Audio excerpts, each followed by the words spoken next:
You guys, I'm so excited to share this recipe with you because these cookies are not only massive, but they are so stinking delicious. And so look how fun they are. They are filled with chocolate and a big marshmallow and a graham cracker at the bottom for that nice crunch. And so I am so excited to show you how I did this. So I started off with unsalted butter. And when it comes to butter, you can usually use closer to room temp, but try to kind of stick it on the cold side. And so I hope that makes sense. A little cold, but like it doesn't have to be straight out of the fridge. And so then I add my sugar and my brown sugar. And now what we're going to do is cream those really well, because I feel like when people are making cookies, this is probably one of the most crucial steps, because if you don't cream those butters and sugars together really well, then that means you're going to have to do it later on in the process, which means over whipping your eggs or whatever ingredients you're adding. And so make sure you do this before you move on. And so now we're going to add our eggs and egg yolks, and then also our vanilla.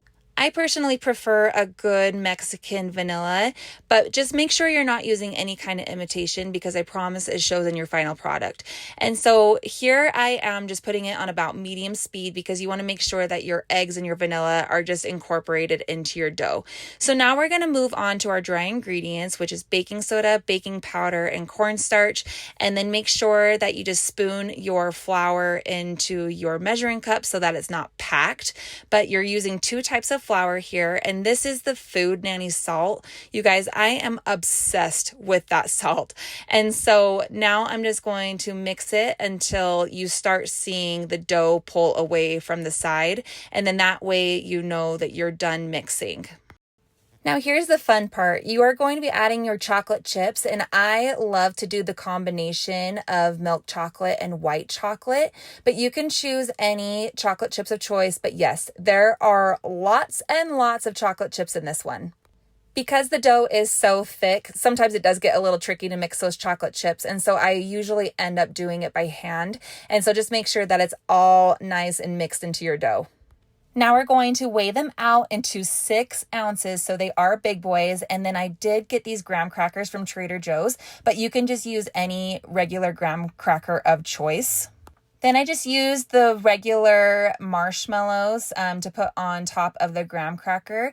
You don't have to necessarily stack it like this if you don't want to, but this is what I did. And then you're just going to take, again, another choice of chocolate. I did go with some milk chocolate squares, and I did get mine from Trader Joe's again. It's just their big milk chocolate bar. But again, use whatever chocolate you want, but you don't even have to do that much chocolate if you don't want to.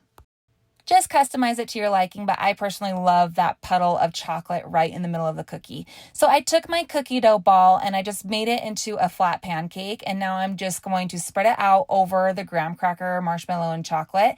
And the biggest trick, you guys, to this is to make sure that everything is nice and sealed. So I know that it looks like I'm doing a lot of work, but I'm just trying to make sure that I am just fusing it all together. So as minimal cracks as possible. And so I did try stacking it this way, which was still successful.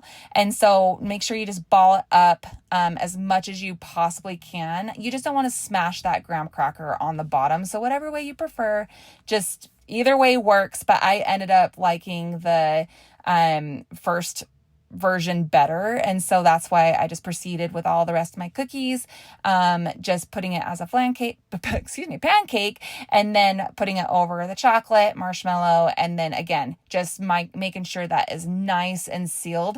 Otherwise your cookie is going to fall apart. Once you have your cookies all nice and ready to go, make sure they're spread out. You're going to bake them at 400 degrees for about 12 minutes. And the first one did fall apart just a little bit, but you guys look at those beauties.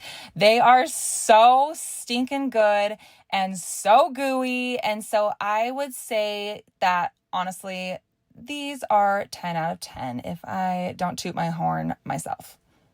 You have to bake them.